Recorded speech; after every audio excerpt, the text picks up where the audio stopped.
Sanibonani.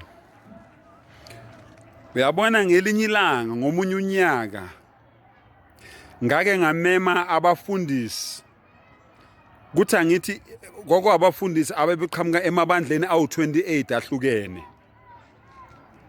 Uma ngikhumbula kahle umfundisi owayengekho lapho umfundisi wase St John's mangikhumbula kahle. Awu iyoni zayibuthene amaweseli amapostoli abasindisiwe amawashtower zayibusene zayibuthene ngababizela kwesinye isikolo. Angeke ngisisho isikolo ngoba kuzosuke bese kuyabonakala ukuthi yibaphi lawo bafundisi babo ngizocela ukuthi ngibafihle bangaziwa. Mangithe kwakuyiyoni amapostoli amaweseli abakalehanyane babekhona nabakalehanyane nabakamndise babekhona amanazaretha nawo ayekhona.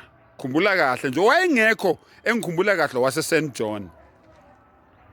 Ngase ke ngibanika inselelo ke mina ke ngathi mina bafundisi umfundisi ozongigculisa mayelana nalento le esizokhuluma ngayo la ngiyazinikela ebandleni lakhe namhlanje hayi kusasa namhlanje. Ngase ngicela ke kubafundisi ukuthi ke abakhethe isihloko esizokhuluma ngaso. Bathi abanye ake sikhulumeni ngokuba inkosi kaJesu Kristu nobunkulunkulu bakhe. Ngathi mina asiseqeni leso ngoba sizosilethela inkinga. Bathi abanye asiseqeni esikaJesu uqinisile umbatha asikhulumeni ngoNkulunkulu. Ngabuza mina ngathi asiyeqeni naleyo futhi ngoba izosinika inkinga. Kungani ngithe kaJesu asiyeqeni? Njengoba ethi amaKristu uJesu uNkulunkulu. Sizodideka mangabe sesifika lapha eshela khona unkosikazi womSamariya. Niyazi ke le emakhaya intombi zazithi mazemfuleni sasishela ngokuthi zisiphuzisa amanzi angithi akashongo kanjalo uJesu kumfazi womSamariya. Bese yaqala inkinga uNkulunkulu kanjani oyisesheli noma oshelayo. Bese yaqala inkinga futhi mayesefika eqalekisa umkhiwane ade cabanga ukuthi unamasundu kanti umkhiwane uempty. The olive tree wayeqalekisa elambile uNkulunkulu onjani obulawa indlala. Bese kuba nenkinga futhi mangabe simthole selele emkhunjini kanti uNkulunkulu kanti incwadi yamahubo ithe akozela kalali. Bese kuba inkinga futhi mangabe simthole selunga uSathane ekhuphukela naye entabeni uNkulunkulu onjani olunga uSathane. Babona labo baba ukuthi umbatha uqinisile ayikho le kaJesu asiyeni kule kaNkulunkulu. Ngathi asiyekene kaNkulunkulu ngoba ngizobuza ukuthi sikhuluma ngamuphi. Njengoba bewu6 la oNkulunkulu mina sengibatholile la eBhayibhelini bawu6 ngingakambali lo oyisitabane oziqu intathu.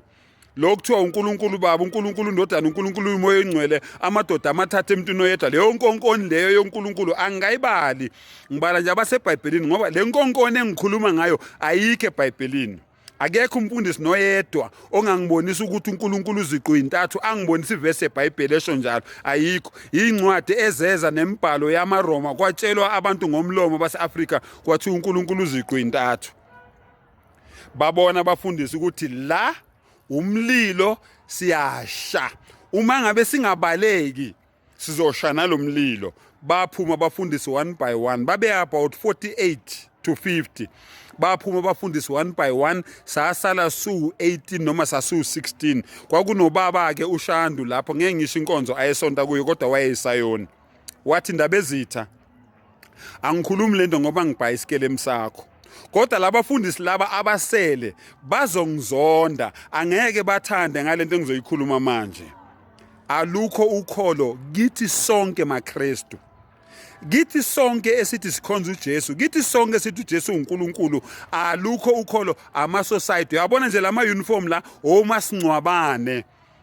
Mawungangena nje bandleni ubuza ukuthi njengoba nigcwele la luyini ukholo akekho laziyo umuntu okutshela ukuthi mina ngisonda la ngoba mangabe kuwama Good Friday umfundisi wethu uyakubhadalela mawunganamali mina ngithanda ama trip hayi mina ngichaza ukucula nje mina njengoba ngisezayona hayi mina yabona mase kushumayela umfundisi usibanibani hayi mina ngiyeza ukuthi mina ngisebandleni alukho ukholo kulabo bantu ama uniform ama society omasingcwabane ngabonga kubaba uMbatha engasekho emhlabeni naye inkosi yami engazange aphunyuke ngoba naye wahambe isayoni njengoba esho nje uPaul encwadini kaLukuzana kwabaseKorinte bokuqala ichapter 15 verse 15 ethi ke sifunyana singofakazi bamanga ngoNkulunkulu ngoba safakaza ngoNkulunkulu ukuthi wamvusa uKristu kwabafileyo akamvusanga obafileyo bengakavuswa mawehla nayo ithi khona ke nalabo asebalala bekuKristu babhubhile ibhlungu ke kimi le ncwadi maKristu nasebefile basesihogweni akusho mina kusho uPaul